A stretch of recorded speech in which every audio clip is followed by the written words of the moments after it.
No Micah Richards today as he's filming again. He's a busy bee, that boy. We've got more than adequate replacement. Actually, a current player that plays for Alan's team, Newcastle. We're joined by Sean Longstaff, who's absolutely in his prime and having a terrific season.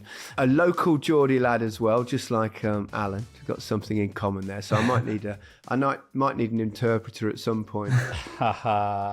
You grew up, obviously, in Newcastle. Was it always the dream to play for them? Yeah, it was. I think any young boy from Newcastle, I think the dream is to play for Newcastle, and it's such a special place. And like I said, something that from the first time I walked into the stadium, you wanted to play for Newcastle, and lucky enough to be doing it at the minute. Was it always going to be football, Sean? Because obviously your dad's was hugely successful in ice hockey. Yeah, I think me and my brother wanted to probably play a little bit of ice hockey, but my dad sort of kept away from that. Did he not even let you put the skates on? Did you? No, so we'd put the skates on and stuff, and we'd go on and would have a little mess around and stuff, but we'd never really played a game or never really. It's always the same time as football, so my dad always sort of made us play football, and at the time you probably don't love it, but it's all worked out in the end, and I wouldn't change it. How did he get into ice hockey? Because it's quite unusual for us Brits, isn't it? Play that. It's not that popular here, really.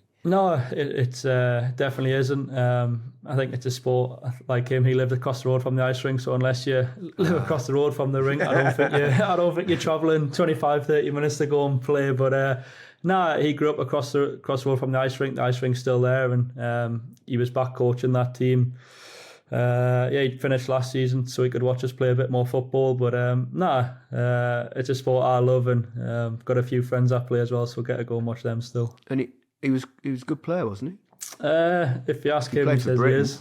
Yeah, he was good, and he was the first sort of player for Great Britain to play 100 times play 100 times for them. But I think it works different. I think in football you get sort of friendly caps, for the ice hockey I think you only get like competitive caps. So he's done it for a long time. It took him over, I don't know, probably over 20 years to do that. So he's still playing when he was probably a bit too old to be playing. But now he was played in Sweden for a bit, and he played for... That's one of the top leagues in the world, isn't it, Sweden? Yeah, I think at the time it was probably the second best league in the world, so equivalent to, Spain or Germany or whatever the second best league is in football, and played for a team called Djurgården in Stockholm. A team that Alex Isak came from, but he came from AIK, which is their rivals, so something that we could speak about to help him settle in and stuff, so... small world, and funny how things sort of work out. You moved to Sweden to be there with him, yeah? Presumably. Yeah, we did, and it was amazing. We lived there for, I think it was about a year and a half, and it's funny. It's probably the biggest sport in Sweden, so I always remember there's it's like football over here where you go and play in the park, and we went to play ice hockey on a frozen rink one day, and basically these kids wouldn't let us play, and then my dad turned up and realised he played for the big team in the city, and then all of a sudden they letting him play the game, and we were setting him up for loads of goals and stuff. So probably equivalent to playing football over here. So he done pretty well. How's your Swedish? Do you talk to your teammates? A couple of Swedes in the team. Yeah, I can say hello and say goodbye and say a couple of phrases which I can't say on here, unfortunately. Say anything on a podcast, Sean. Say anything at all, even in Swedish. Someone will and no one will know means. Anyway. No one will know what the hell you mean, honestly. Go ahead. Someone will translate it, and I'll get a bit of stick for it. What's baldy bastard in Swedish?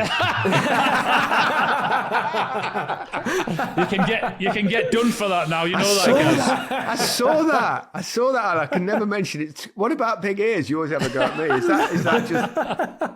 Is that just as bad? Sean, it's one thing playing in the Premier League and playing for your boy. You actually did it alongside your brother. I mean, that must be hugely proud moment for you and the rest of the family.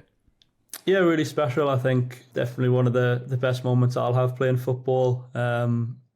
Sort of look back on that game against Man United is such a special night, and for Matty to do what he'd done at such a young age, and scored the only goal of the game, right? Yeah, won 1-0 and he scored. Brilliant goal as well. Yeah, he scored at the Gallagher end and took him 1 game to do it. I think it took me 5 years to do it, so done it a bit quicker than me. But it's such a special night, and still remember sort of him scoring and running off to the corner and going up to see the family after. And I remember seeing how drunk everyone was, which was pretty funny as well. And had about 50 people in the box after the game. But such a special night for the whole family. Must be incredibly special to represent your boyhood club alongside your brother. It doesn't happen very often, does it? I mean, there are not that many examples of it. There's a couple of Geordies I can think of that obviously did it with England, the Charlton brothers, but it's an amazing achievement. Yeah, I don't think we'll be doing it with England unless my dad gets the England job and puts us both in. To do it for Newcastle is really special. I think obviously the Amiobi brothers as well, which was obviously Alan played with Shola. So a little bit of a funny quake up in Newcastle. And Matty's all right? He's good? Yeah, he's doing really well. He's over in Toronto now in the MLS, so get to watch him sort of after all games on the weekend. A few late nights watching him and stuff, but he's done really well. He's played about 40 games, which is the most in his career, and obviously he's coming off the back of an ACL. And he worked, to be fair to the club at Newcastle, when he was out of contract, they still let him stay here and finish his rehab, and done all his work with the loans physio Alex here, who's amazing. And I think she's really proud of him. And the manager at Toronto's from Concert as well, so it's funny how things work out. He was at Newcastle one day in watching training, and then the next week Matty was off to Toronto, so it's funny how things work out. And it's been great watching him. Must miss him a bit though over there. You won't admit it, obviously. You can't do that as a brother, can you? I mean, it's funny actually. It's one of them where you get sick of seeing him every day, and then you don't see him for probably 8-9 months now, and obviously the family have got to go to watch him, but we've not been out yet. And I've just had a baby boy, so he's 5 months now, and Matty's not seen him, so looking forward to Christmas, so I can hand the baby off to Matty and I can enjoy Christmas. How's he getting on out there? Is he enjoying it?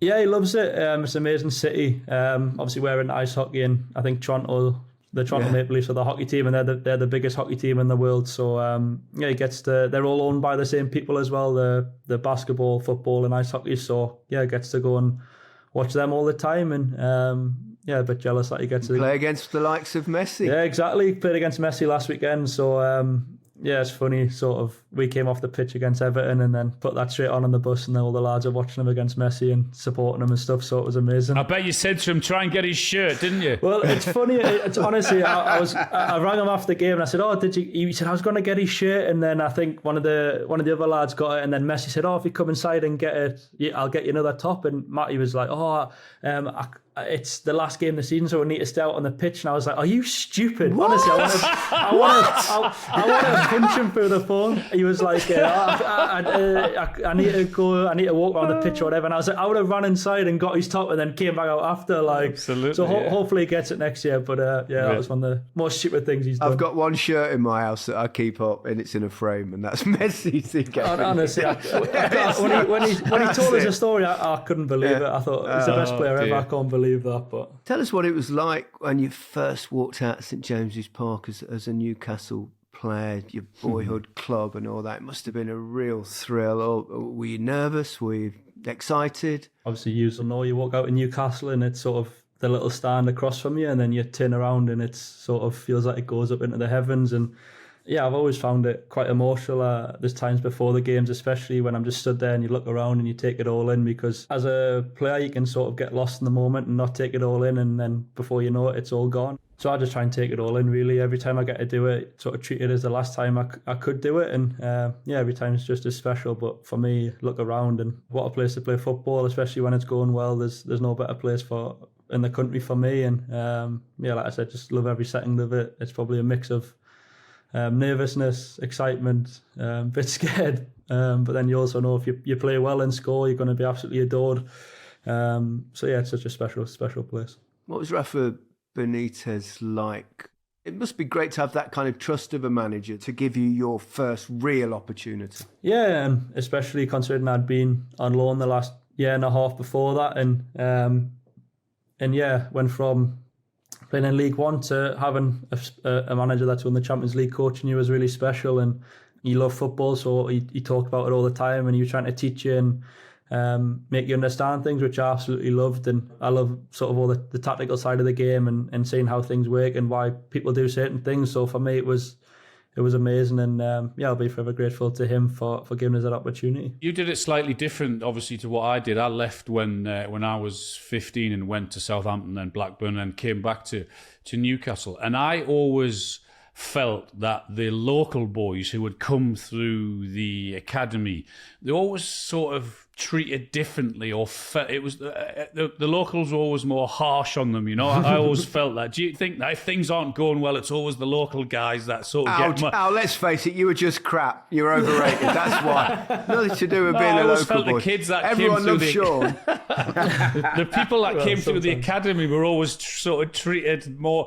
harshly than the guys that had been bought. Have you ever felt that over your time at Newcastle? Because at times the criticism, it's been harsh at times, hasn't it? For me, I think that's a fair comment. I think it's part and parcel of playing for Newcastle. I think you sort of bring players in, but I was the same as a fan. Probably you're the same as a fan now. You look at a player from Newcastle and you resonate more with them because they're from the same place as you. They might have gone to the same pub as you, or they might have eaten it. Do you know what I mean? They're just from the same place. Yeah, there's times where I think when it's not going well, I think you can be a target, but I think it's part of the privilege of playing for Newcastle, really, that it's no matter what the game is, whether it's Wimbledon at home in the Cup or it's a Champions League game, I think the fans expect a really high standard, and I think that's one of the things that make it such a unique place to play. And for me, I love it. I think there's times where obviously it can be tough and you think, like gives a yard, or like if you're not playing well, you sometimes you might want a bit of support, but I think, like I said, it's part of the thing that makes it so special. And then for me, when you do play well and you score and you sort of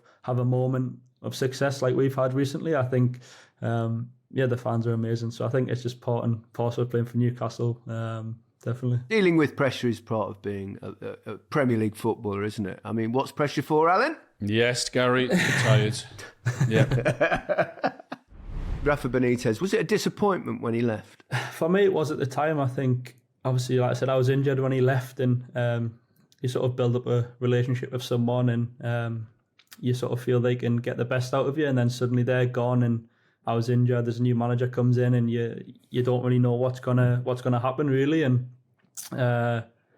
whether you force yourself to come back quicker because you think someone's going to take my place or what. That's sort of how I felt, and probably came back and wasn't 100% fit, and probably cost us a little bit with the new manager. But have they been the most difficult times, the injuries? I mean, they always are for a footballer, and it's grim. Luckily for me, mine wasn't. It was 4 or 5 months. I think the toughest time was coming back from the injury. Like I said, I think I played 9-10 games under Rafa and played pretty well, and then you have a break out the team and you come back, and then everyone expects you to be at such a high level. What was the injury? Sean, remind us. I did my PCL, so it's like the back of your knee. Posterior cruciate ligament. Is it? That's the one. So done that away at West Ham, and even at that time, I think it was the first time I was going to go away with England under 21s the next week and stuff, and end up doing that. And I remember being really disappointed, and then sort of realise your season's finished, and then, like I said, sort of the new manager comes in, you try and come back as quick as you can, and I think as a young player you think, I need to do it as fast as I can, but I think as you get older and you gain experience, it's not all about that. You need to make sure you're right when you come back. But the toughest time was probably the next few months after that, and searching for form, searching for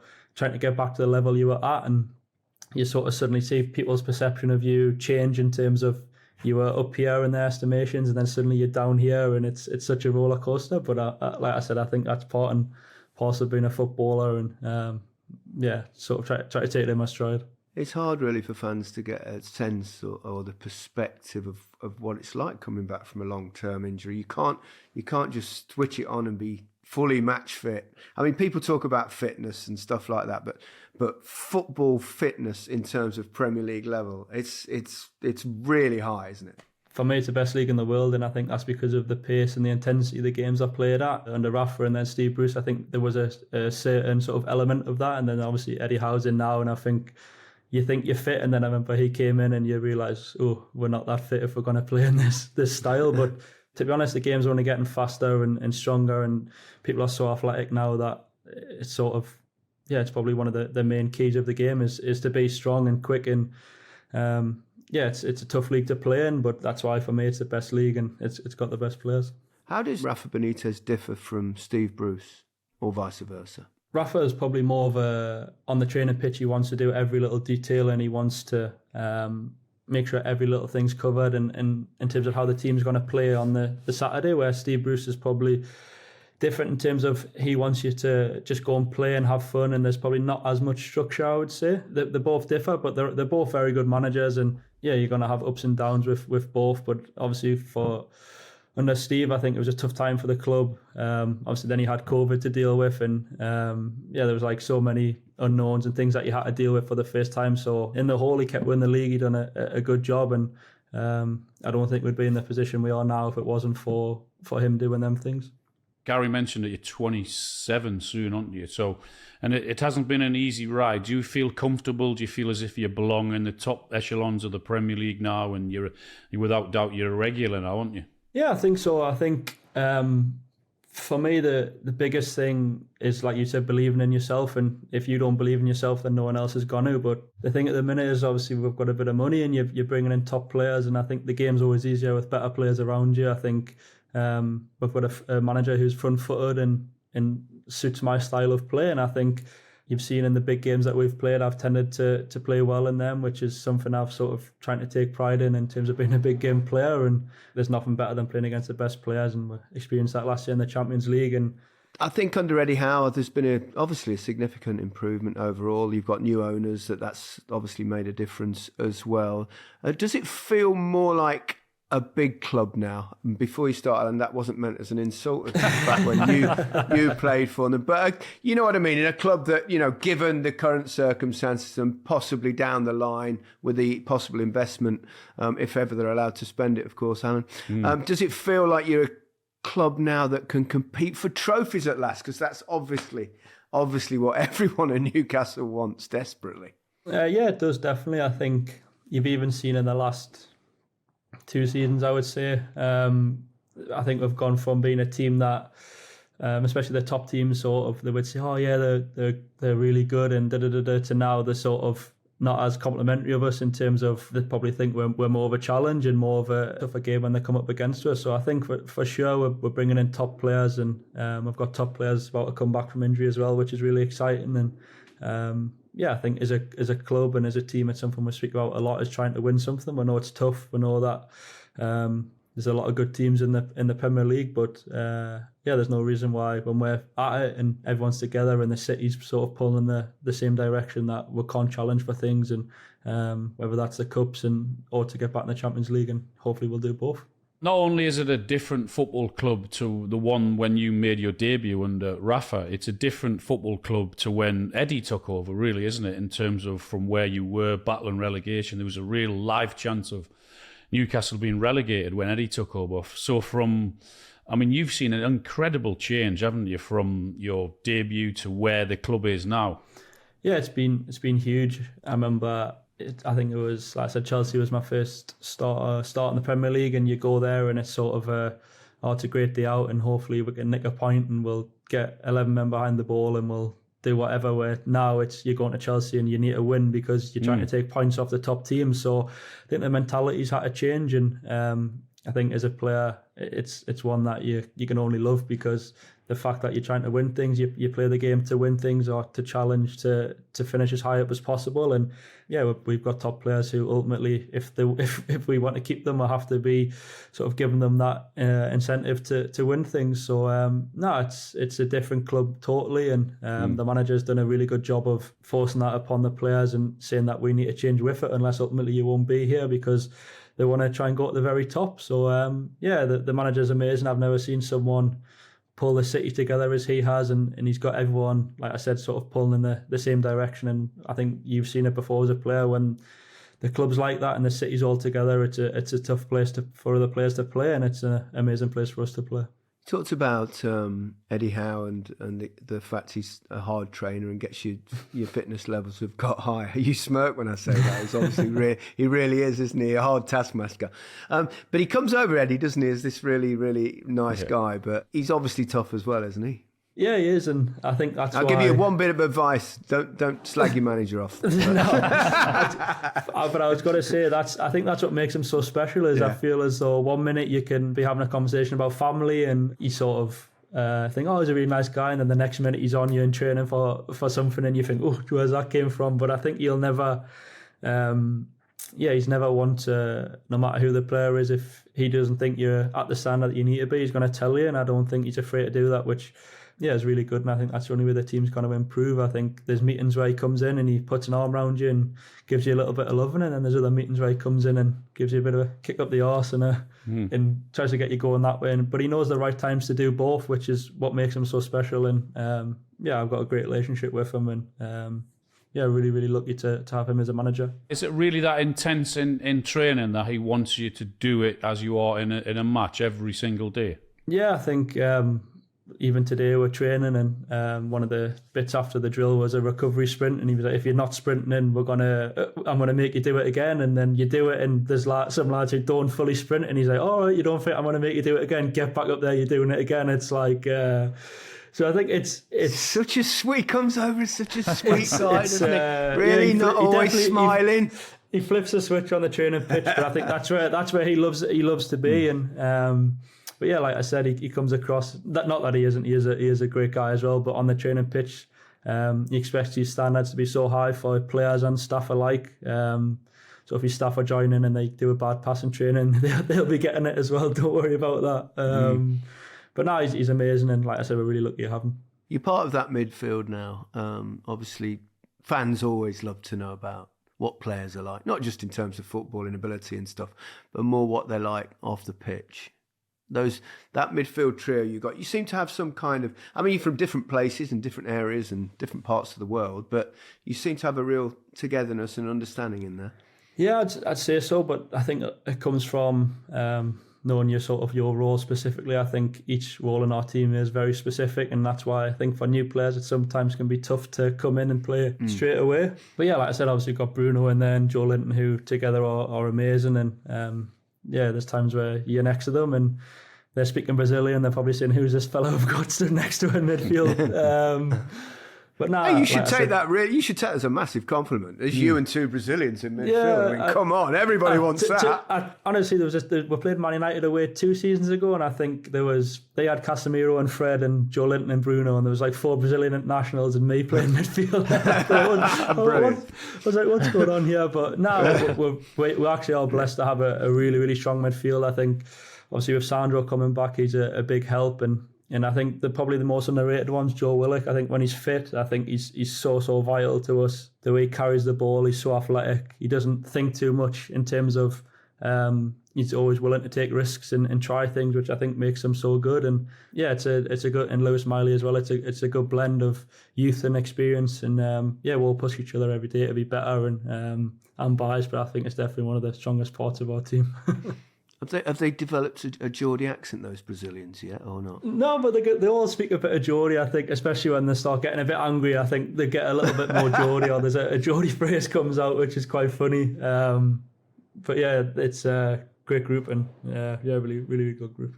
What about favourite moments for you? I mean, the semi-final against Southampton must have been a big one. The PSG moment in the Champions League last year must have been huge for you as well. Yeah, I think, like I said, and then obviously the one with my brother as well was special. But I think those two are ones that stick out. I think the cup one was amazing and getting through was amazing. But I think the Champions League one for me is special just because, like you said, when I first played for Newcastle, if you told me, "Oh, this is what you're going to do in 5 years' time or 4 years' time," I think I just would have laughed at you, especially in the middle of sometimes in sort of the early seasons of my career. It was tough, but yeah, really special night. I think the atmosphere was amazing, and you just driving in, the buzz of it all, the PSG fans walking through the streets and stuff. It was just a special night, and I think the whole Champions League thing was great for us, but it's only a good experience if we can get back there. So for us, but when you get back there as soon as we can, and your careers are short, so you want to try and play in them competitions as much as you can. So it's something we're going to be looking to do this year, and we've made a decent start, but we know we can be better. And yeah, hopefully we'll do that. Those players you've mentioned, Joe Linton and Bruno and Tonali and Willock in the midfield, they must have made you a better player as well, you know? Oh, 100%. I think to play against them every day is tough, but it's I think it only helps me get better. I think they've all got unique strengths, and I think it's part of what makes a good balanced midfield. I think is everyone has different strengths, and like I said, I think even as little as sort of learning off them, watching them play, and seeing if you can take things from their game into your game. It's been amazing playing with them, and we all get on really well, and we all want each other to succeed. So I think that's the keys to a good successful team. And really, really good midfield group we've got, and we're pushing each other every day to get better. Up front as well, obviously, Isak, he's got a lot of quality, isn't he? He's a player that both Alan and myself admire a lot as fellow centre forwards. No, he's top. For me, him and Sven Botman are like world class. I think we're joking. Obviously, Bruno and Joe Linton are as well, and so is Sandro. But I think Alex and Sven are the two that I think when I look at them, I think they could go and play for the top teams in the world tomorrow. Not that the others couldn't, but I just think there's something about them too which are special. But Alex is unbelievable. I think you always judge players when they first come in, and I remember watching Alex do a shooting session, and it was left foot, right foot, and he was just belting it in the goal. And I thought, we've signed a top player here, and he's actually a really funny guy. He probably speaks the most Geordie out of everyone, and like I said, he's just a really funny guy, someone that we're really lucky to have, and the team needs to succeed, and the team needs to win to keep players like him here. What makes Botman so special, Sean? I think with Sven, he's lightning quick, he's strong, but he's unbelievable on the ball as well. So I think as the modern centre back, I think he can do everything. I think that's why, for me, he could go and play for the top teams tomorrow, and I think the whole country or the whole world would see how good he is.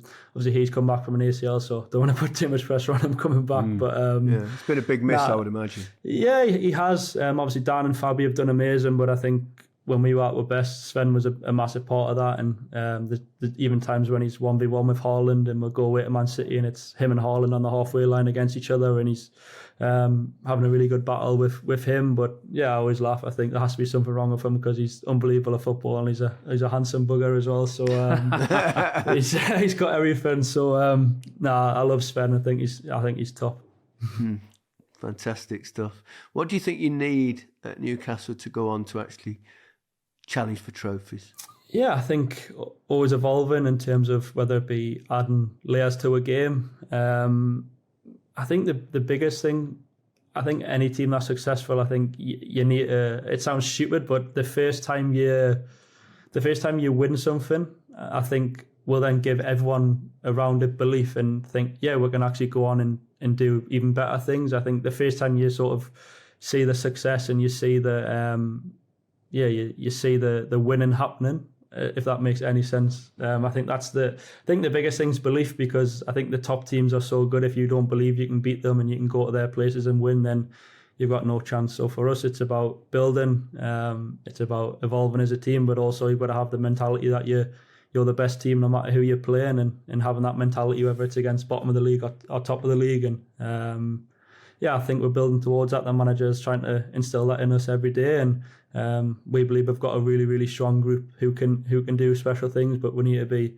in it together, and then if we have that, then hopefully we can do something special. What are your ambitions, Sean, now for the game of football?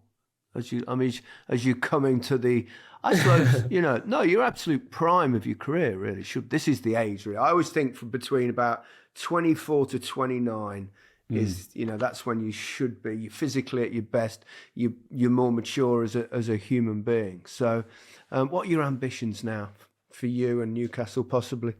Yeah, I think for me, it has to be to win something in Newcastle. I think there's been unbelievable players who've played here in the past and haven't been able to do that. So for us, I think we've never been in a stronger position to do that in terms of the investment we could have and the backing we could get. So I just need to make sure that I'm improving to be able to be around it and make sure that I can make an impact on the team in whatever way the manager needs me to do that.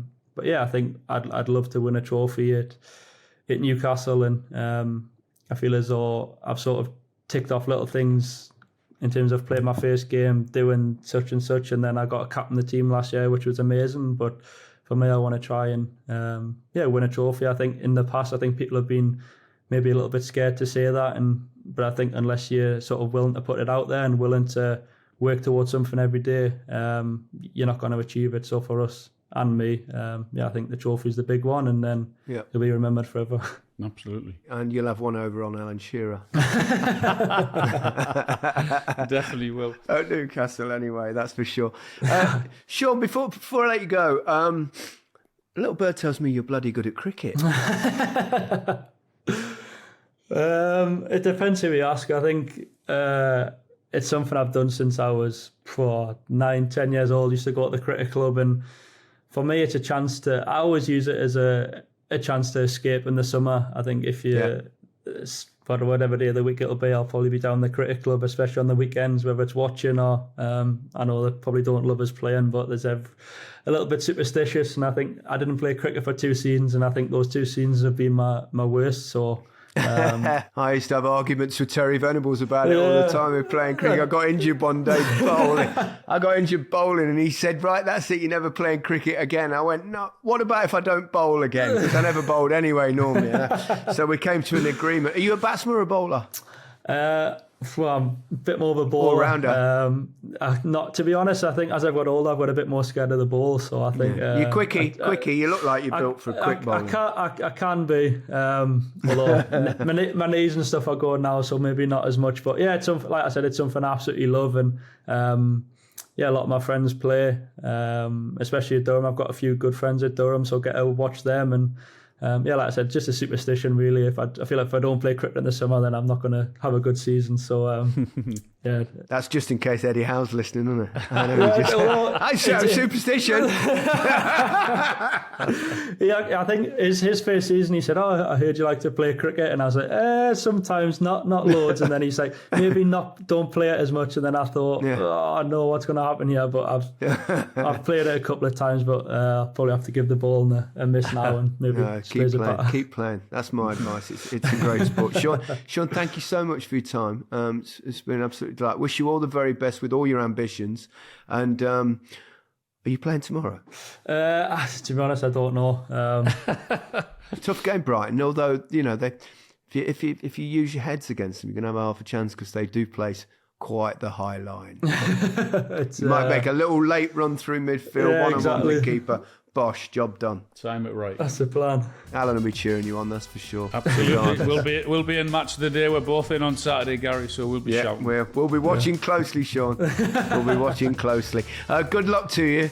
Thank you so much for your time. That's it for this episode. Goodbye from me. Goodbye from me. Thanks, Sean. Appreciate it. Cheers.